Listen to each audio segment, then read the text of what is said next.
Never forced, never coerced. Open discussions about things in life that matter to you most. From tech to TV, movies, and gaming, and everything in between. Visit voluntaryinput.com to subscribe, contact us, and find out how you can support the show. Catch new episodes on Apple Podcasts, Spotify, Google Podcasts, and everywhere else you listen to podcasts. And be sure to join us every Friday night at 11 p.m. Eastern and Saturday night at 11 p.m. GMT for Weekend Chill, exclusively on Mixcloud. What's up, everybody? The world of crypto is absolutely insane, and you guys know that I try to wrap my head around it, and I often can't. I try, though. But guess who I tracked down and managed to pull him off of his yacht cruising the Mediterranean? Adam Partial. What's up, man? How's it going? If only that were true, man. If only that were true. Cruising around on them crypto riches. Yeah. Maybe one day. Maybe one day. I try to understand it the best I can too, but I think that there's some complexities that would take a lot more. But I think that there's some things I've wrapped my head around decently. You understand far more than I do, and often I'll send you messages, and we chat back and forth, or you'll send me something. I'm like, what are you talking about, man? Hey, hopefully we can stay on fully tonight. Hopefully nothing goes wrong, because apparently Amazon AWS had a huge outage today. Yeah, it affected a lot of things. For me, it was funny because they were talking about how it actually affected the delivery drivers. But well, people got to remember, you get those little updates talking about, hey, they're right up the street. A lot of that runs through AWS. I didn't even, the thing is, because when I'm working, the things I work with, all of our servers and everything are all in-house. So it's like, I don't know anything until usually later. I get home and it's all over the news, and they're talking about that Amazon's been down pretty much all day. But I guess they got it all back up. They're saying it's not a cyber attack. It's just one of them things. It's basically all Amazon said. Hey, man, it's just one of them. Explains why I couldn't log into my Ring earlier. I thought that I was having internet issues because I saw somebody was at the front door. And I was like, oh, shoot, I better see if it's like somebody delivering a package or something. And I couldn't log into Ring. So I guess that explains why. Yeah, Alexa, Ring, and Disney Plus, and deliveries. Yeah, see, I have Google Nest, and I don't think it even touches AWS. So again, yeah, didn't even notice until I got home. Now, one thing I did notice, because I was working on a project for somebody, and I was editing for them some video and stuff, and it's all cloud-based. And I started on it like 4 hours ago, and it's still saying rendering. And it usually takes it like 10 minutes, but whatever. And even this streaming platform that we're using, StreamYard, they had a banner when I first logged in saying, hey, AWS is down today. We're looking into it, hopefully. So hopefully we don't fall off. Oh, man, that could cause some major issues with these, these cloud-based platforms, man. Like, especially with so many people that what is it? I'm sure it's Azure and AWS are what commands everything, right? Yeah. So like, if both of those go down, the whole internet's probably down. Man. So yeah, it looks like it started at 11 a.m., but that's Pacific time. So I think they pretty much have it resolved. The last I heard, that was like 6, in the 6 o'clock news. They're like, okay, we think we pretty much got it. That's good. Yeah, that's good. Because, just wanted to throw that out there just in case we suddenly disappear. It wasn't because we wouldn't be talking right now. It would be, it wouldn't be because I did something stupid, which could happen too. So man, it is freezing outside. Oh man, yeah, it's cold. I was out a little bit earlier, and I even had like a 2 shirts on and a jacket, which it's not the jacket I had on wasn't a full like winter jacket anyways, but I was still like, man, I need to hurry up and get to my car. And I had to walk in a parking garage, and I'm like, man, I got to run up and down these stairs to get to my car because it's freezing. There's no elevator? There was an elevator, but I just don't. It takes too long. I think, yeah, it was an outdoor one too. So it's like, man, this elevator looks nasty. So I'm not even gonna worry about. I'm just gonna hit the door with my elbow and Right. run downstairs and not even sit inside of it. Oh, you meant like COVID nasty, like dirty. Yeah. I'm very. It was at a hospital too, so Okay. I'm very like. I wear 2 masks in the hospital at all times, and even if I'm like touching anything, I'm like, oh man, I'm gonna use some. I know COVID's not like surface based or whatever, but I'm still very freakish and cautious about it. Hey, ain't nothing wrong with it. Luckily, I've heard they were saying the new one. What is it? The Omicron. Megatron. Megatron. Yeah. They said they don't think it's actually as bad as they thought it was. They said they don't think it's as bad as the Delta. So Yeah, I read that they said it shares more characteristics with the common cold or something, but I think it seems like it's way too early for them to start. I don't know. They just like this thing just came about like a week ago. Well, apparently all the people that have gotten it, because it's spreading pretty fast, they're seeing that it's not really affecting them as bad as they thought. Because I guess with Delta, when people were getting it, it was like bam.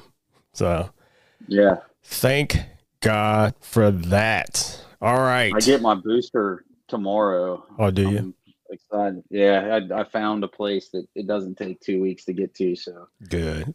I'm getting my booster tomorrow. Hey, every little bit. That's all I say. You know, I think we've talked that to death too. Every little bit. I don't. You know, people fight about it. I'm like, I honestly don't care what you do. I'm not messing with it. I'm not messing with it, and I don't care what everybody else does or says. Yeah. Okay. Whatever. Yeah, exactly. Yeah.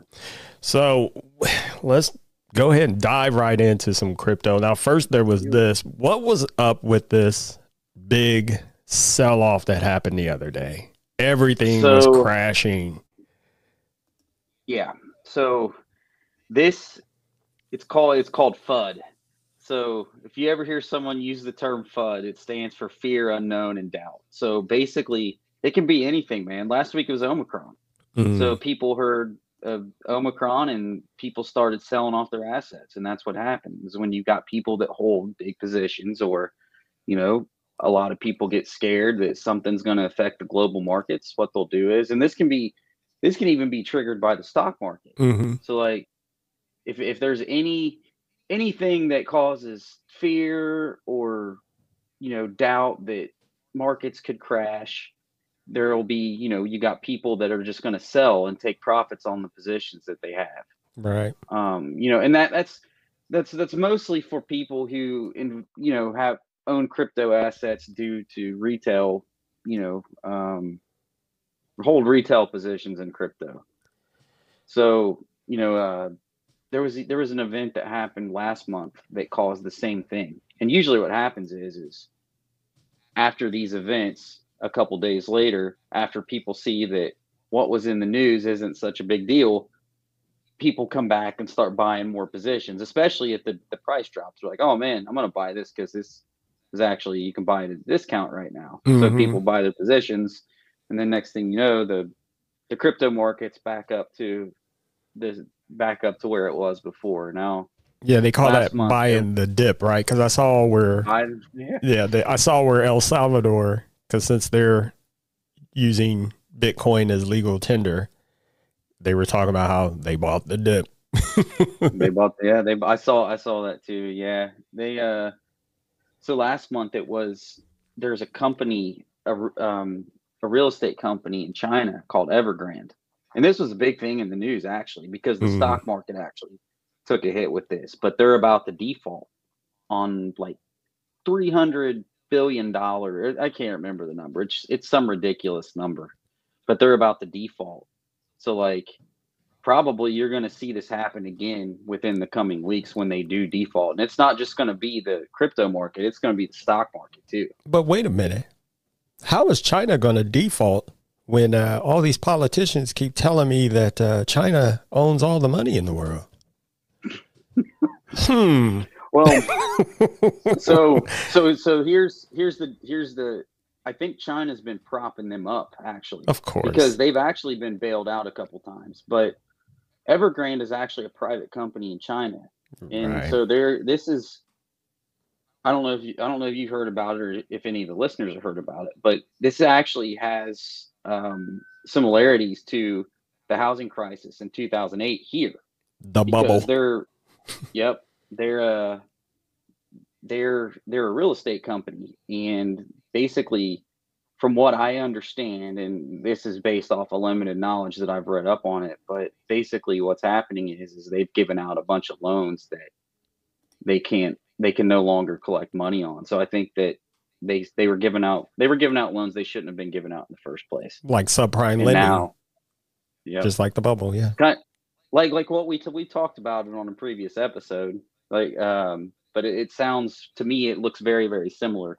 And I mean, we're days or months away from seeing them basically potentially fold up or default like on a ridiculous amount of money. So, but that, I mean, it can be just things like that. I mean, it's the same thing with this. It's just like the stock market. You know, you Mm-hmm. got something that pops up that scares investors, or people are going to take cash out their positions while it's high. And Well, even this Forbes article says it was just because this investor said something. Louis yeah, Navalier, he said that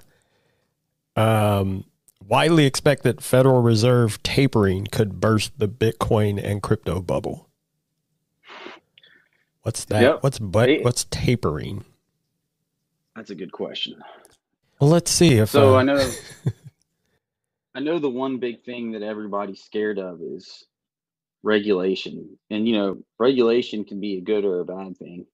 I think I think regulation would help people to accept crypto, but also I think that the government is trying to dip their hands in it, wants to dip their hands in this a little far, and there's a lot of people that aren't very happy about it because they're so I trade a lot of crypto, and I've done a lot more buying than I have selling. But there has Mhm. been a couple times where I've cashed out on positions that I have. And I mean, one thing that you got to think about is if you have a large position in something, that you're going to have to pay a capital gain on that. Yeah. And the government right now, if you cash out on a large position of crypto, you're going to pay a 25 to 30% capital gains tax on that.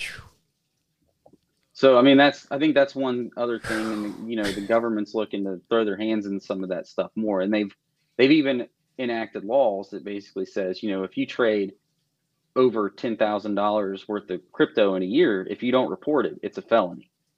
So they're regulating it in ways such as that. So if like you buy or sell more than $10,000, if you don't report that, they can consider that a felony.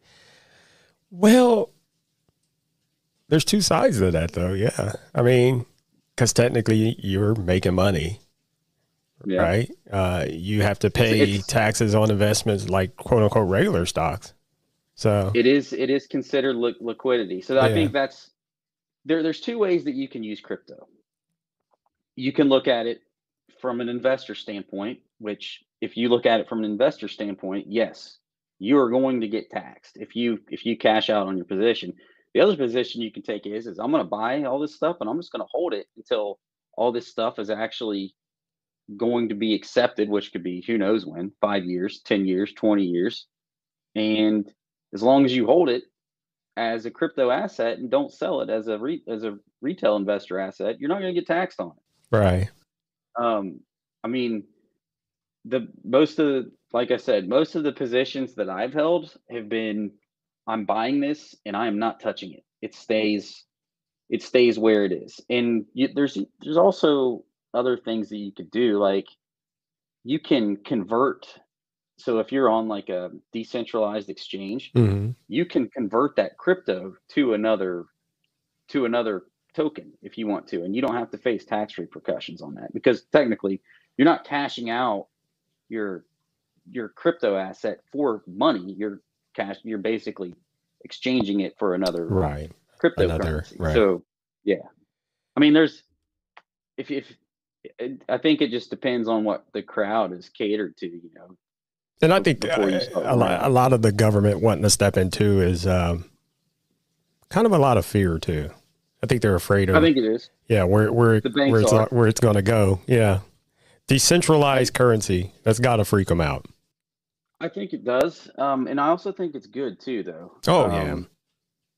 I think that there's two different sides to the story. I think it's legit to fear it, and I think it's legit to embrace it. And the government. Another thing is you've got, and we've seen this with other tech stuff, man. You've got politicians who are standing up talking about stuff that they do not understand whatsoever. Like they do.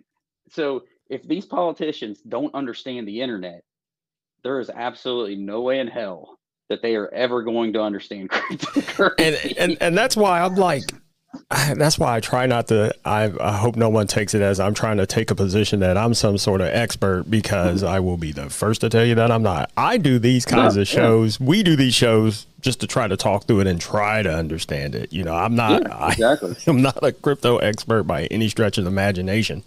So if anybody thinks that, sorry, sorry if I misled you. But, and I think this is another thing that confuses people too, is, so I was, if you look it up, I found that, so this talks about 10 cryptocurrencies other than Bitcoin that are important to look at. This article goes on to talk about that there are over 10,000 different cryptos in circulation as of November 1st of 2021. So for a lot of people, it's like, wait, what? Myself included. I'm like, 10,000? How is anyone supposed to know what are you supposed to do here? So it requires. So I wouldn't, if I was going to steer someone towards purchasing crypto, I would probably recommend that they do some research beforehand, because you see it in the news all the time. People buy these cryptocurrencies that aren't legitimate, and then they get scammed. It's human nature. If you don't, it's kind of almost like, I've seen so many stories on the news where these fake websites are being created that look like GameStop, and people are selling PS5s and Xboxes, but they're not requiring credit card information. They're like, send the money to this Zelle account. Oh, I saw a local lady, this happened to her. Yep. I heard it on the news. I mean, you can get scammed with this just like you can get scammed with anything else. You just have to be smart about it, and you have to do your research, and you have to understand what it is that you're actually buying. Like, you could easily go to a website and start and research a crypto, or get on, a web page and say, well, what is this cryptocurrency? Who founded it? What does it actually do? So one of the big things that you must look for as an investor, or if you want to purchase crypto because you want to hold it as potentially an asset one day, the first thing that you should always look for is each of these companies, when they develop their network and their company goal and what it is that they're actually going to do, they will publish what's referred to as a white paper. And that white paper basically explains, what their goal is with the currency, what the currency does, because most of these cryptocurrencies aren't nowadays. Bitcoin was kind of just thought of as specifically as an asset, right? But most of these altcoins nowadays have a technological purpose, such as Ethereum. Where Bitcoin, I personally don't own any Bitcoin. I have it, one time, but I'm more interested in the technological side of some of this stuff. Right. Don't get me wrong. It's cool to make money, but I think some of the technologies behind these are what really drives me to look at them and say, oh man, this is going to be the future. Right. It really is. Like, the blockchain has the potential to be utilized in a lot of things. So one thing that is a misconception about cryptocurrency is people say that it's not traceable, that people use it to do illegal or nefarious things. And the reason that they do it, you use it for illegal or nefarious things, is because it's not traceable. That is the most false misconception that I've read about crypto, because it's anything but that. Because a blockchain is basically an online ledger. You can literally go online and view every single transaction from a cryptocurrency. And if you think about it, that can help solve a lot of the problems that we have now with crooked politicians. Like if you know a politician's public wallet, and you can see what they're sending and what they're receiving and who they're sending it to and from, to me, I like the idea of that, because it's like, well, what is our money actually really going to? Well, then maybe that's why they're so against it. Maybe it's not that they don't understand it. Maybe they do understand it, since you put it that way. There are reasons that they are against it. Yeah. There's a lot of reasons that they're against it.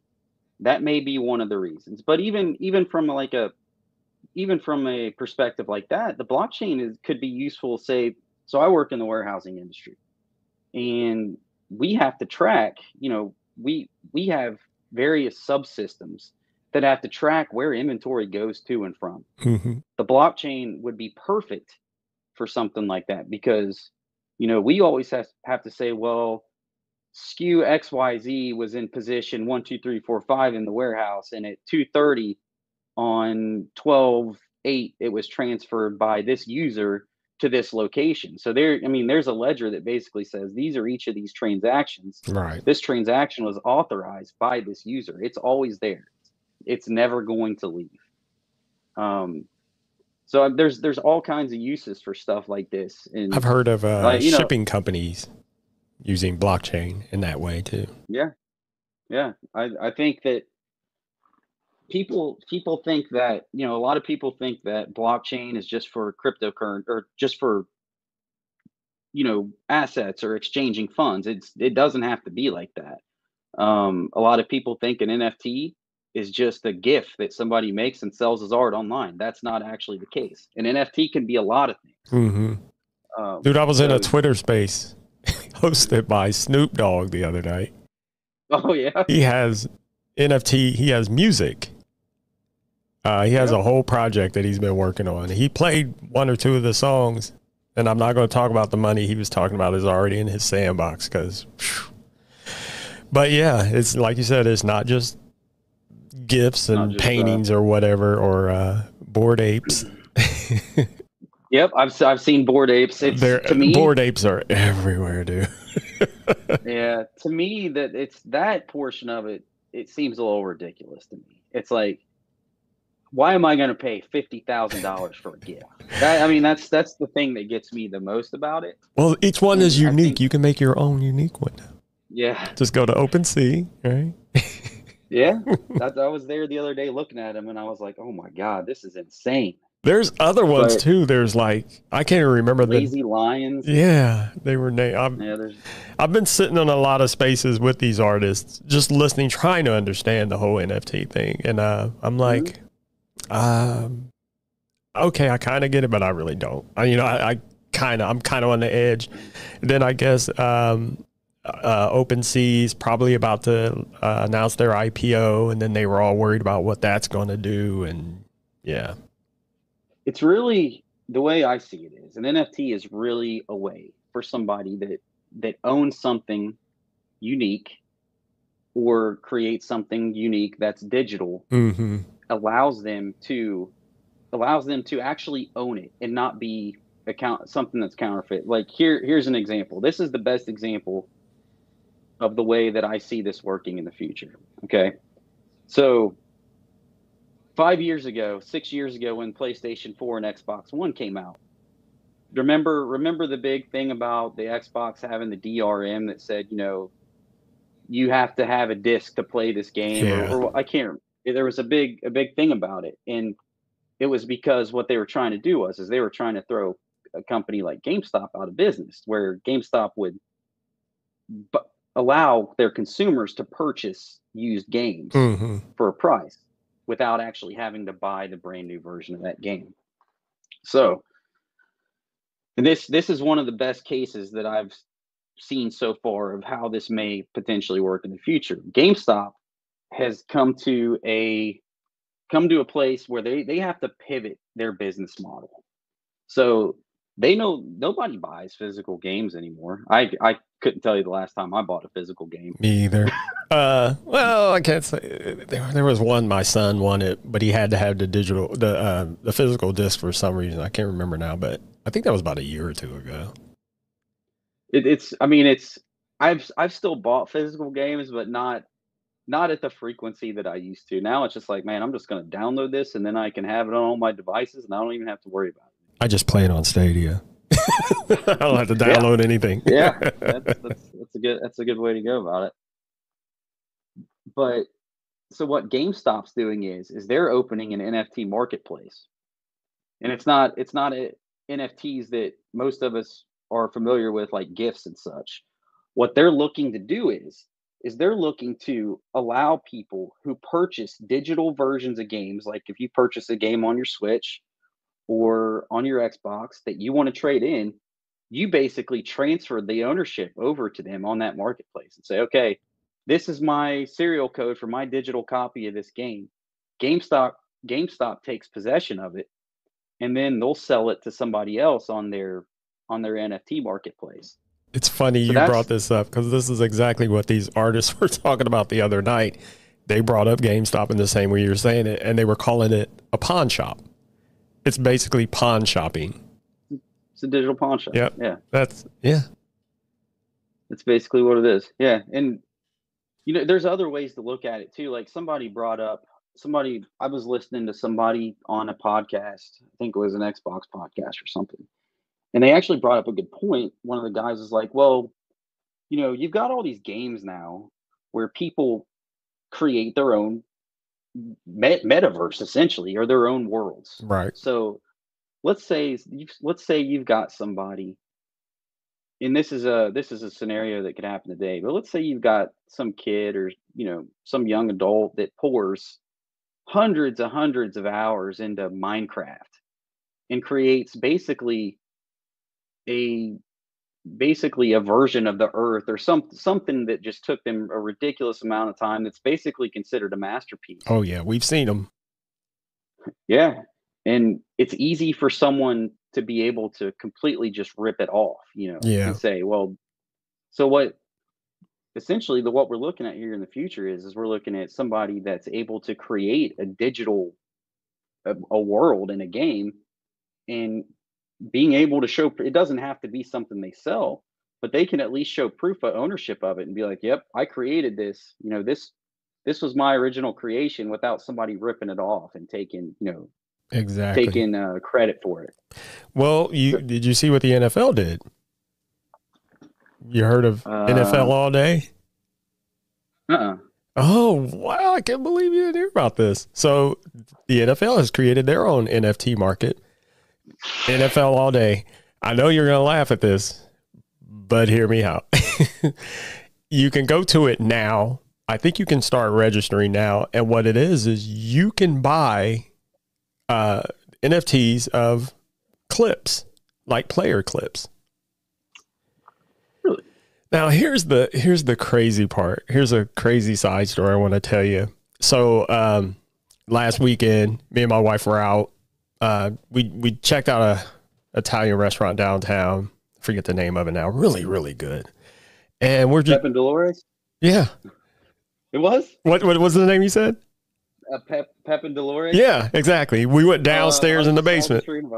Yeah, I want to go there so bad. Oh, it's good. It's really good. So we went down in the basement because you had to have reservations, but you couldn't get a reservation online, whatever, blah, blah. So they were like, you just go downstairs to the bar. So we're sitting at the end of the bar. We get our food. We're having a couple of drinks.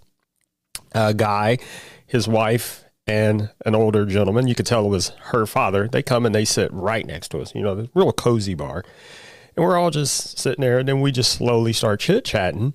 And this guy, the husband, he and I start talking about NFTs and stuff, and I bring up this NFL All Day thing to him. And he goes, man, I tell you, I had this idea 5 years ago. I was telling guys that we need to start figuring out ways that players can own their own clips. Mm-hmm. Well, long story short, and I'm not going to name names, this guy sitting next to us was a Bengals player. And we didn't even realize it at first. And we sat there, dude, we talked to him and her for like a good hour before it finally came to light who he was. So anyway, he was just like, and she goes, yeah, he did mention that. And now the NFL has it. So it's like the players that talked about it amongst themselves, but guess who built it? Oh, the NFL. Oh, wow. That's messed up, man. There's some shady stuff that the NFL does. Well, they're big. I mean, yeah. I mean, that's like any other idea. Like I could sit here all day and say, oh, I have the greatest idea. But if I don't have the ability to pull it off next week, somebody else could do it. And I could tell everybody, man, I had that idea last week. It kind of doesn't matter anymore now. But yeah, the NFL has it's called NFL All Day. There's a lot more, it's funny because I remember at the beginning, we talked about this on the show, man. We joked about it even. Like, this makes no sense whatsoever.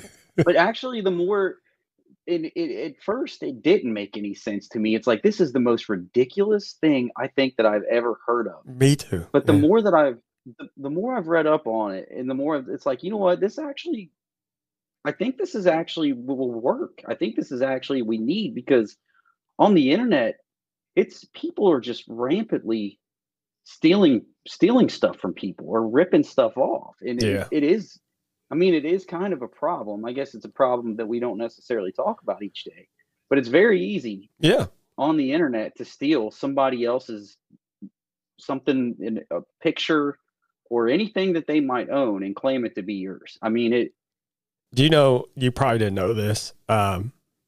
When he was still alive, Prince absolutely did not allow any of his music on YouTube or what's the other one, Vimeo, any online platform. Mm-hmm. That's why you never saw any of his videos or music on the internet. Mm-hmm.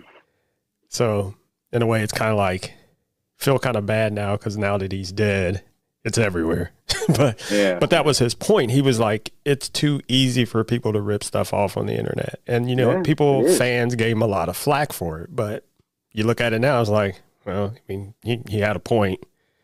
So, and it's even this even goes into what we were talking about earlier. It's easy to rip somebody off in general, like, and this is really something where I think cryptocurrency could really help people out, because, and not just crypto, but there stuff that's baked into crypto, like smart contracts. Mm-hmm. I mean, a smart contract is basically signing a digital contract. You're transferring ownership of one thing to another, whereas, like we were talking about earlier, if you get online and you start looking at Xboxes or PlayStations on a fake website, they're going to ask for Venmo and basically tell you to send the money to that Venmo, and you're never going to see that money again. Whereas, if there was like an actual verified way to process that transaction, right, that would never even happen. Something beyond clicking a checkbox that says I'm not a robot. Exactly. And like you said, the government and the banks are terrified about stuff like this, and the banks should be, because the banks have been ripping people off for years. We've talked about it. They have been ripping people off for years, with loans and letting banks hold your money and stuff like that. And now we're starting to get to an age where there's freedom to digitally own your money in the palm of your hand on a device, where you don't have to worry about a bank holding your money for a fee or charging you some ridiculous fee because you went over your spending limit or something or crazy. Or worse yet, taking your money with other people's money and investing in loans that you have no clue what they're doing, and then the bank goes under and then you're out. Yep. Oh, you got FDIC insurance. Okay, but that's not the point here. You shouldn't have been spending my money. No, I'll tell you what's kind of helping me wrap my head around NFTs and, crypto and stuff like that is actually hearing people who know what they're doing it, because one of the reasons why I sit in those spaces that I was talking about with these artists is because they seem to know what they're doing. And regardless of what they're creating, you know, we could say, man, they're making the same thing over and over again. For me, that's not the point. I'm trying to understand what exactly it is that's happening. And so for me, that helps me understand a lot better, is to listen to people who know what they're talking about. Because again, I'll reiterate, I'm not an expert at this. Well, I think that I can vouch too that when we joked about it back at the beginning of the year, it was funny because it's like I didn't understand, and all I thought was people are making gifts and they're selling them for thousands of dollars online. How ridiculous is this? Yeah, exactly. But when you start in, when I've talked to people about stuff like this, and I've gotten some very bad responses from people about it where they're like, this is the stupid idea, blah, blah, blah. NFTs are stupid, whatever. And generally, I think that the people who have said that and have thought of it more as a joke haven't actually sat down. And I'm guilty of it too, because like I said, we were joking about at the beginning of the year, Yeah. but they haven't actually sat down and thought of the use cases that it presents, because I really do think that the idea it presents will in the future will present a lot of use cases, especially, especially like I said, the more people start ripping people off on the internet, this stuff is going to need to be, I think that it's going to need to be a pivotal part of how we do things moving forward. I think it's definitely the future. And one thing is younger generations are embracing it hard too. So it's like, exactly, it's not going anywhere. And I think one of the reasons why we laughed at it too at the time was because that's all we had was other people making jokes like, what was his name? John Cleese, the actor, where he drew that silly picture on that iPad. Remember, that was the clip we played. Yeah. And it was like, yeah, this is stupid, blah, blah, blah. But it was like, that's the only information we had was everybody talking about how stupid it is. But then now that we actually hear people using it for what it could be used for, it's like, well, no, not as stupid as we thought it was. So it's actually a really good idea. But, crypto as a whole, there's a lot of things that need to be figured out. A lot of things that I think need to be solved. And really, I think that we're probably looking at 5 to 10 years before mass adoption. I've dabbled in it a little bit. I haven't personally bought anything with it, but I've transferred crypto from one wallet to another. yeah. And there are challenges between that. It's not easy. Yeah. Part of the problem is it's not like, so right now, and they're working on fixing stuff like this, but right now, if you want to transfer money from one wallet to another, you have to know what the actual address is. And the address is this big, like MD5 type string. Yeah. Instead of like a username or something like that. But I think there's companies that are working on apps to put on these, like the Ethereum network or the Cardano network or the Solana network, that will allow you to have like a username instead of that big, secure wallet string that's there. They gotta, and I don't know how this is going to work, but I also think it would help if we somehow start putting a cap on. It's just like I said, 10,000 currencies. There's got to be a way to rein that in. Yeah. Everybody can't just be like, hey, here's a new crypto. And I don't think all of them are ripoffs, because like if I look on my Coinbase app, there are so many cryptos on there. I'm like, what are all these and where did they just suddenly come from?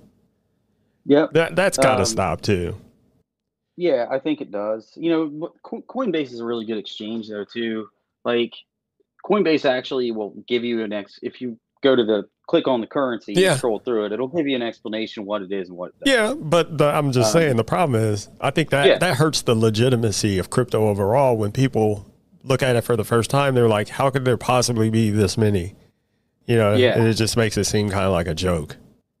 I think that the exchanges need to be more. So Coinbase is a good exchange because Coinbase just does not allow anything on their exchange. Right. It has to be a widely adopted crypto for them to even allow it on there. But you've got other exchanges like crypto.com, where it seems like, man, they just throw just about anything on there. Where there's got to be hundreds and hundreds and hundreds of tokens on crypto.com. I've sat and scrolled through them just looking at different cryptocurrencies, and it's like, man, how could How could one person even keep up with all of this? You can't make sense of it. And again, like I said, that's what makes people laugh at it. It's like, this is a joke because people are just making up stuff now. Yeah. Yeah, that really does hurt it. Like, Voluntary Input is brought to you by Anchor. Anchor is a one-stop shop for recording, hosting, and distributing your podcast. Best of all, it's 100% free and ridiculously easy to use.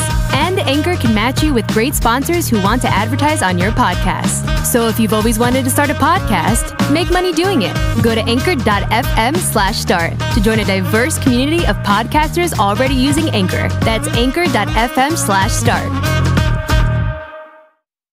Before the show, we were talking about the Megadeth tokens. I mean, come on, man. That's, you know, I've even seen, it's like, why? I've even seen schools, like basically students at schools would make their own tokens. And I even watched one of them on crypto.com. I think it was some university in Spain, made a token. And in like one day, it went from like 50 cents to like $15 for no reason whatsoever. And that's you're right. I mean, those are things right there. You know, one of the things that I look at when I go to purchase one is I want to make sure I look at it, and I try to look at it from a technological aspect. Mm-hmm. Like there's some tokens out there that actually present very, very good use cases, and help.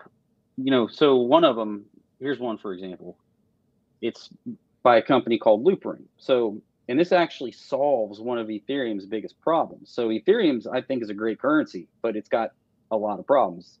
The transaction speed's slow. Mm-hmm. The network can only handle 3 transactions per second. And it'll actually, since if there's a heavy network load, you have to pay what's called a gas fee. A gas fee, yes. So, yeah. So like I've went to transfer some of my Ethereum before, and I think it was like $60, and I was being charged a gas fee of like $30, and I'm like, wait a second. So that basically just takes all of my money away. But the reason for that is because so many people are trying to use the Ethereum network and it can only handle so many transactions per second that gas fee is outrageous. But there's companies like Loopring who have made what's referred to as a roll-up. And what they do is it's called a layer 2 network. So what they do is you own this cryptocurrency that's on the Ethereum network, and when you transfer it, Loopring actually takes it and rolls it up into basically a wrapped transaction where they can roll up thousands of these at a time and send them over that Ethereum network, wrapped in a roll up where it would send 1,000 transactions at a time instead of one. So that speeds, basically, they're helping to speed up the network with how they've got their software layered. So in the meantime, what do people do anyway? Just pay that gas fee? Because there's been things I wanted to do it and I wouldn't because of what you described. I'm like, well, that's half of my money. Just to, yeah. Has anyone ever done something like a heat map? Like, is there times when the traffic dips and then it's not as much, or is that just? I think there is. So I've read that through various stories that I think that one of the most hot times is like very early in the morning for us. So basically, people on the other side of the world are doing a lot of transactions on the network, so that's usually when it's the highest.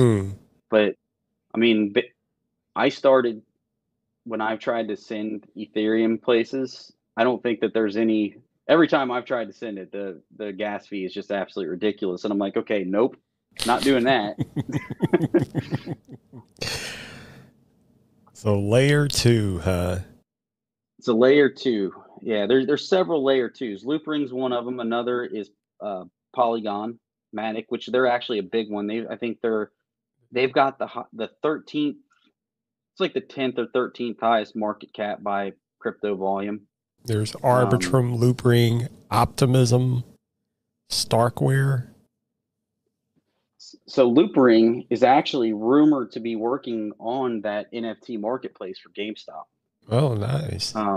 it's one that I've been looking at very closely over the past couple months because I really like the layer two stuff is really cool. Plus, if you're into holding it as your own currency, it's actually deflationary. So what they do is with each transaction, there's only 1.3 billion of these in circulation.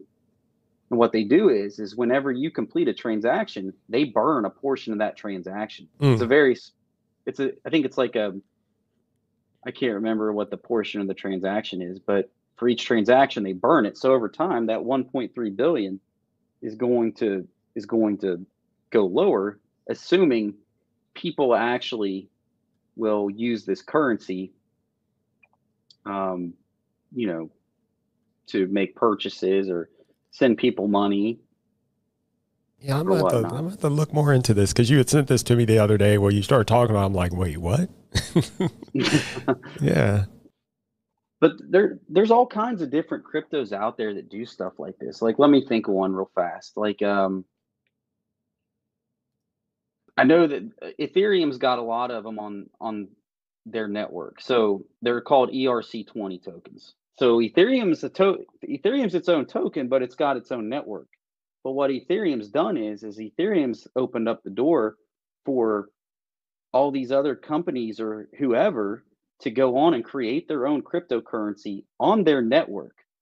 And what a lot of people do is a lot of people Ethereum works with these companies, and they actually create use cases for their cryptos to help out the Ethereum network. Like I think one of them is I can't remember the name of the crypto, but basically what it allows Ethereum to do is process transfers more securely. Oh, Um, okay. yeah, like a lot of them have a lot of good use cases, and Coinbase Coinbase actually there's videos on Coinbase that explain some of it too. So like if you get on there and look at them, I think maybe the graph was one of them, and I think the graph was actually it was either allowed for more secure transactions or it allowed the amount of computations to take place on the network to be higher, and they even explain how it's even done on the network. It's really interesting to read up on some of it. The one that really caught my eye was the that has caught my eye is the loop ring. I that's been my major gripe with Ethereum is that it's slow, and whenever you go to transfer funds from one place to another, They you want just pay an half. outrageous fast. Yeah, I they want want half. half. And looking at loop ring, it's like, man, this really solves the biggest problem of Ethereum is this cryptocurrency here. And I'm hoping, it takes off, and I'm hoping they work with GameStop or whatever. Um, but that's kind of the one that I've been focusing on over the past few months and looking at. And Man, it sounds like GameStop may be about to be in the best position they've ever been in if this man, works and out. you know how crazy that is to think about though, Yeah. because like a year and a half ago, everybody was throwing them out for dead. Even I did. Oh, Even I I was did like, too. dude, I'm like, there's no yeah, way yeah. GameStop. And on top of the crazy, there was the day where their stock just went nuts, and I even thought that was stupid at the time. I was like, you know what, Hmm. this is just doesn't make no sense at all. And then It was they basically hired, market manipulation at the end of the it day. was, That's all that was. yep, Yeah. yep. And then they hired the guy that built Chewy, and there was hype that was being built off of that because he kind of turned a pet store into an online marketplace Right. for pets. So he's the one calling the shots there now. But I think that, man, if they can make this work, I mean that's They'll be like, who's laughing now? exactly. And I don't think that people understand what they're actually trying to do yet Right. with this. If you understand it, you're like, oh my God, this could actually be digital gold. Because think about it. Oh, you got all these people that probably buy all these digital games and just let them sit in their libraries and never play them again. Right.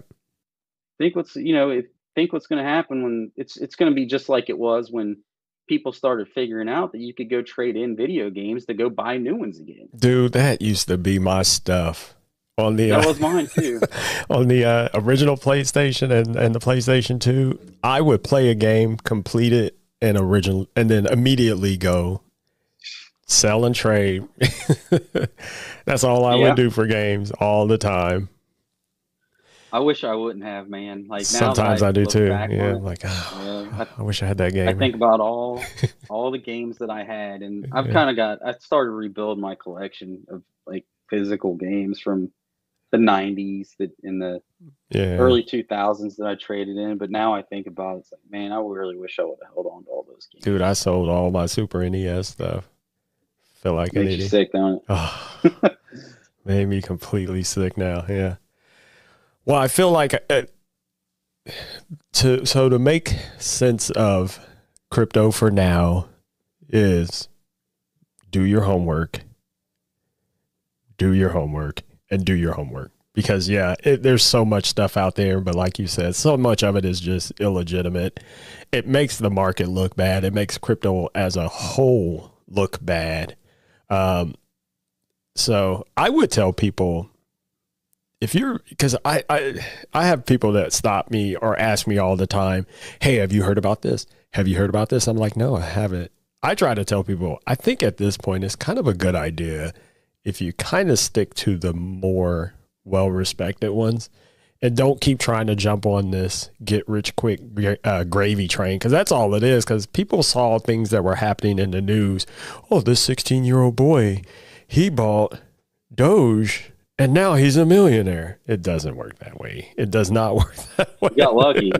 For one, he got lucky. First of all. Yeah. But I'm just saying. But I think that's what people see. Oh, I got to buy crypto because people are becoming millionaires. No. It's not happening that way. You have to be, I think that if you go into it with that mindset, you're going to lose all your money. You're going to lose all your money. Yeah. You want to make sure that for one, I think a lot of people see what's going on with that whole Doge thing. What happened is it blew up, and then people are like, oh man, I got to jump on this. But it had already got to its high. So people bought in at its highest and now cut in half. Yeah. So like you what you don't want to do, what I would never do is if you see, I wouldn't jump on a hype train that just popped up out of nowhere, because you're going to end up getting burnt. Yep.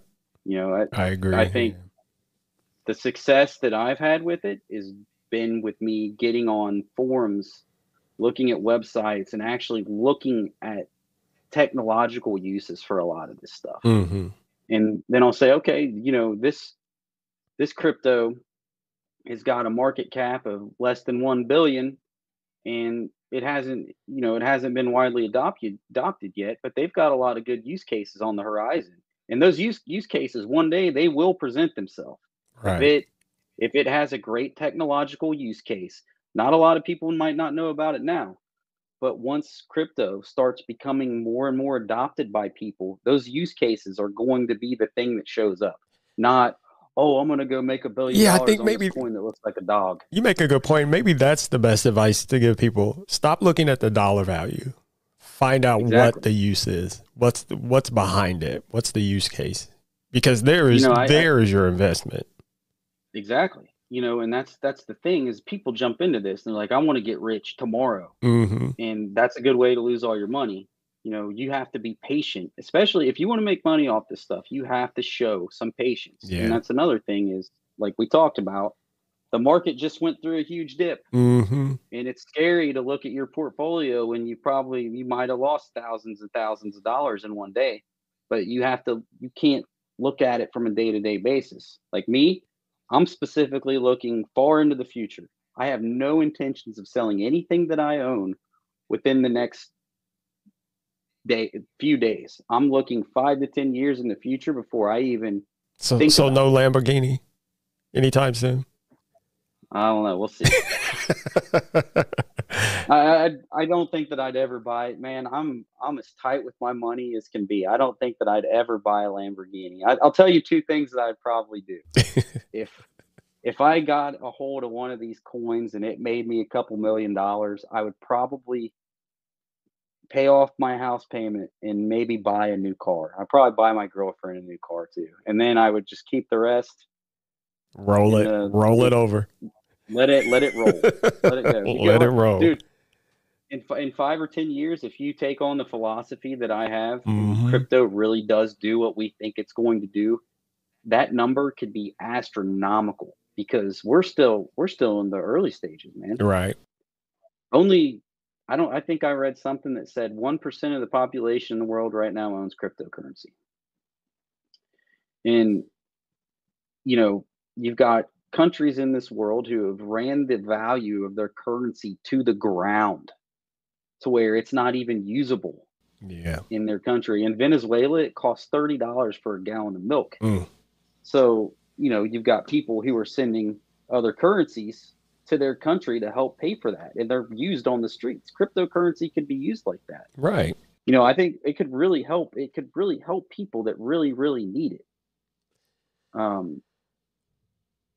The use case. So yeah, that's a legitimate use case. You got bad governments in the world that have done terrible things to their people and driven the value of their currencies to the ground. And, somebody could actually, if you've got a cryptocurrency that can be traded from one person to another for a good and still hold its value, I think that that's a legitimate use case to actually help some of the people in this world out who don't have a lot of money. And I think a lot of those bad governments, that's why they may be resisting crypto too, because, a lot of those, let's be honest, a lot of those people tend to be older and they still are living life by the old philosophy of the old way, the way we have always done things, and blah, blah, blah. The status quo. They're status happy, quo. they're happy with the status quo. And that's the way that I see a lot of the politicians that are against it, and a lot of these bankers, is because there's a reason that they're happy with the way things are, and they don't want things to change monetarily. It's that old wealth. They've got the money. Yep. They've got the money in their pockets. Yep. And anytime I hear a politician say otherwise, I don't necessarily believe it. Red flags go up everywhere. Yeah. All over the place, because they've got donors and secret stuff everywhere. Yeah. So I don't know. And loop ring. I'm gonna have, however you want. Yeah, I'm gonna have to look more into loop ring. I think loop ring is a the more I've started looking at loop ring, I'm like, man, this company has got it right. And I've even seen that, I see a lot of people saying bad things about the metaverse, and to be honest, I'm not really sure how I feel about it yet either. That's another show. Yeah. I know how I feel about it, and it's not what everyone is saying.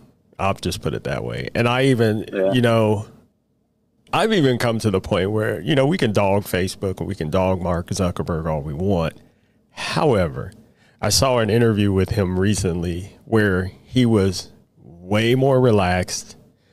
It wasn't a hearing or anything. And dude, he made a lot of sense. I'll just put it that way.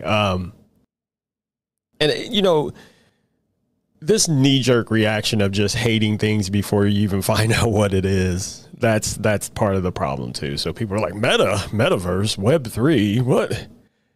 But and then on the flip side, I get into circles with people who are actually working on this stuff, who are actually engaging and understanding it, and it's like, you make perfectly good sense. So instead of just immediately hating on it, find out about it. Because a lot of these people that I hear just throwing shade, they have no idea what it is and what that even means. Man, it's okay to be wrong about stuff. Yeah. The thing that gets me is people will automatically shade some of this stuff without even understanding it.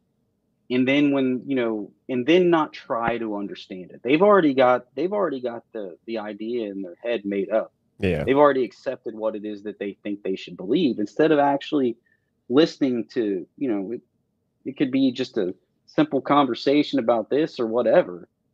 But no, it's very hard for people to listen to each other anymore, to try to understand some of this stuff better before throwing so much shade at it. And like we said, we made fun of NFTs. But then we went, oh, wait, I was wrong. Maybe I was wrong. Now let me find out what's really going on. Whenever I find out that I'm wrong about something, I'll be the first one to tell you that I was wrong. Oh, absolutely. I was dumb. Even about the Bitcoin thing, I was stupid at the beginning because, and that was another thing I was going to say. People talk about being crypto millionaires. They keep seeing all these millionaires, and I remind them, a lot of those people that you see with all that Bitcoin money, they started long ago. You don't know this. They didn't just all of a sudden show up and buy like you think you're about to buy. It's not how that worked. Nope. All right, man. Well, hopefully we didn't confuse people more. But like I said, you have your head wrapped around this way more than I do, and I appreciate your insight because sometimes I'm like, my eyes just roll back in my head. I'm like, where's Adam? Yeah, and I mean, to be honest, I don't know if I have it wrapped around it as much as other people do. Like, I get on forums and I start reading stuff, and I'm just like, man, what are they even talking about here? Well, what's funny? Even those people will be like, but I don't really know. I'm like, no, you know. Yeah, it's a complicated subject, and like you said, if anybody gets into it and starts investing their money, it's best to try. You should and this is the number one rule of investing. You should always know and understand what you're investing your money in before you purchase it. First of all, that's the number one. You never you don't want to go in and then become a bag holder. Yeah. And stay away from people who are always talking about how much money you're going to make. Yep. Tomorrow, by this time tomorrow, you're going to be, no. I see. I don't just see that with investments, but I see that with other things like on the internet too. All the time. Just like, dude, come on, man. All you got to do is this, and by this time next week, you're going to be, no, I'm not. Yeah. Stop saying that. That's not going to happen. Dude, block. It happens in podcast. If I could just show you some of the emails I get, these people, all you have to do is this, and you could be making this much money off your podcast by next week. No, I'm not. That's not going to happen. I'm not stupid. I get them on Discord, man. I'll get messages on Discord that says, hey, because I'm on some crypto Discords, and this is rampant on those, man. It is absolutely rampant. Like, I'll get a message. It'll say, hey, should I buy this crypto? Or it's some weird message that comes through that says, hey, I'm investing in this, but should I invest more money in such and such crypto? And I've never responded to those, but I've seen what happens is that basically these people will respond back and say, well, hey, here's my wallet address.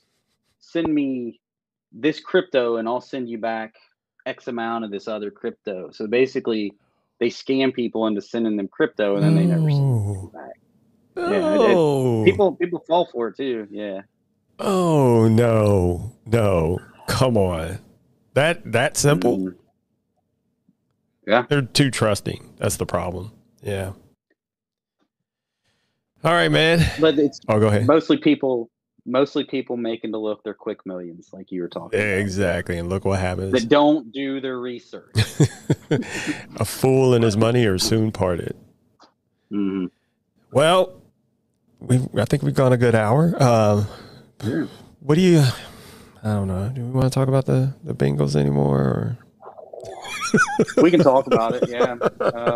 Since we usually would close out with some sports. It's a tale of two teams.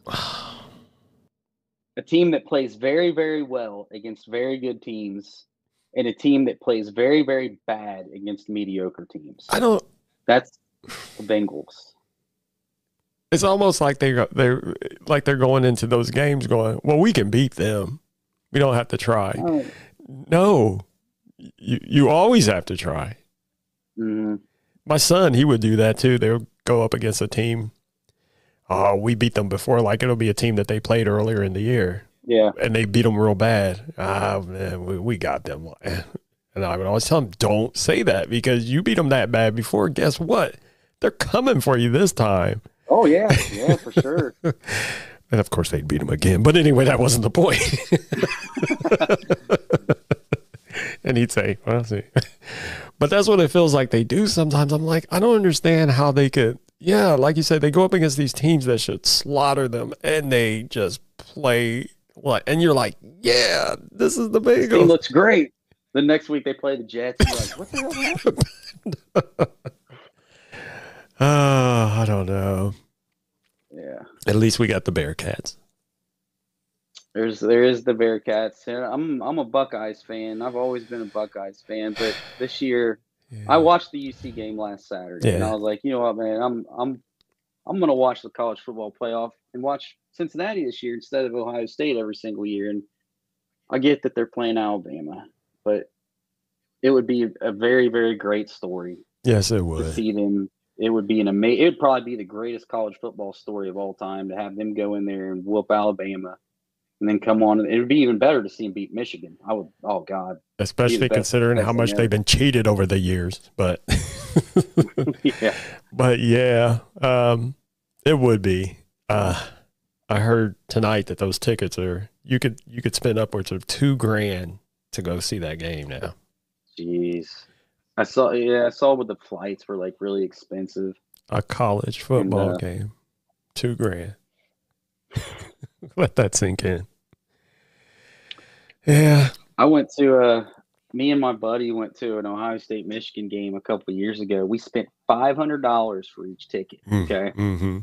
We sat in our seats for not even the first quarter. And we were like, dude, let's leave, man. Because dude, what? So listen. There was so many people in that stadium. Yeah. Like, it wasn't even fun to watch the game. Like, I couldn't even see the game because there's people standing up in front of you the whole time. And even if you wanted to use the restroom, you had to wait like 45 minutes to get through the restroom. And I don't know if you've ever been in Ohio Stadium. It is very, very, very small. Yeah. It's not like going to a Bengals game where you've got the big aisles of people to walk. Right. The aisles are like probably a fourth of how big they are in Paul Brown Stadium. It was an awful experience and I've been to tons of Ohio State games, but that was by far the worst experience. I think it was cool going in and seeing everything, but man, I wanted to be able to at least move around and see part of the game. We had more fun going across the road from the stadium, watching a tailgate with a big screen TV outside and just drinking beer in the parking lot. We had more fun doing that than actually watching the game in the stadium. So is that what you eventually did? Just walked out and went back to tailgating? We went out of the stadium, found a place over on a parking lot over on Lane that they were selling beer, selling food. They had a huge TV that was out in the parking lot. We sat there, made friends, and watched the game. It was actually a really good time. Never really thought about that because when you see that on TV, it's waves of people, and then they're all jumping up and down, and wow, 500 big ones. But at least you had a good time anyway. Just we had a great time, so it wasn't all for nothing. All right, man. Well, good deal. Halo Infinite campaign releases tomorrow. Halo Infinite campaign. Hey, well, awesome. Were you gonna be playing that? Do you have you been doing the X Cloud or whatever I have it's. The performance isn't that great, though. That's the one thing that gets me. That's what they keep saying. Everybody keeps saying. Yeah. I've tried it, and it's cool, but then I'll run into spotty performance, and it ruins the game. So, I'll be like, well, I guess I'm not playing this right now, which I've heard Stadia's performance is a lot better. Yeah. But the thing is, the difference is that's what Stadia was built to do. Yeah. Yep. The thing is, I believe in most everyone I talk to believes that it's actually going to be Microsoft's going to drive the cloud. They're going to fix it. Yeah, once they get it all together, it's going to be them. I mean, it's the name recognition, it's all that. They're going to be the ones to be the spearhead of it. Then again, maybe not, but I believe they will be. Now, if you want, you can tune in every Saturday at 1 p.m. I'm on a show now called Cloudburst. With Rock, Ray, Clyde, Lloyd, And well, Duncan's gone. Now it's Jack. And this is what we talk about. We just talk about each week. There is a question about cloud gaming. We're on question 3 coming this Saturday. I don't know what it is right off the top of my head. What happens is Rocky makes this list of questions, and then we do like a round table answering. And we talked about in week 1, basically what's going to drive the cloud, who's going to be and it is, you know, everybody's general opinion is it's going to be Microsoft as soon as they get it all together. But you know me, I love me some Stadia, and they keep dropping these programs. Man, I have so many games now. I can't even, I'm like, once I really start getting into a game, they're like, hey, it's time for another drop. And they'll drop like 3 or 4 games. I'm like, dude, you're killing me. And of course I take them. I mean, why wouldn't I? And I play it everywhere. Like now I play in my living room, and it's cool. All I got to do is pick up my controller. That's all I do. Oh man. Yeah. It's pretty sweet. No box, no nothing. But yeah, tune in Saturday at 1 p.m. Eastern. I forget the other times because the show is actually coming out of the UK. And, but then it's 1 p.m. Eastern and something Mountain, something Central, something time. But yeah, we do it every Saturday. 5, I think the last one will be. You didn't what? I didn't realize you were on that one. I'll have to check that one out. Yeah, it's a good time. And it's fun because, you know me, I'm like a casual gamer. These guys are like, I consider them hardcore gamers. And when they first asked me, I'm like, me with you guys? And they're like, you'll do fine. So I'm like, okay. And yeah, it's a good time. It's a good time. Good people. That's cool. All right. And then Saturday for next week, after not that show, but coming up next week, I'm excited. I have a very, very special guest coming on, and I can't even talk about it, but I did want to tease it like that. Somebody that I've wanted to get on this show and finally got a yes. Super excited. So stay tuned for that. Man, that sounds really important. Oh, it's going to be a good time. Yeah. All right, man. If you don't got anything else, we'll go ahead and say good night. All right, buddy. All right, we'll see you. Remember, check us out. Just go to the website, go to volunteerinput.com. That's where you can find all the ways to connect to us.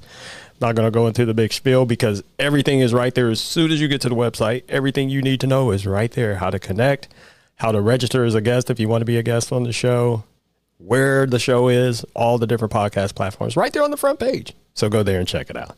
All right, take care. We'll see you next time. See ya. See ya.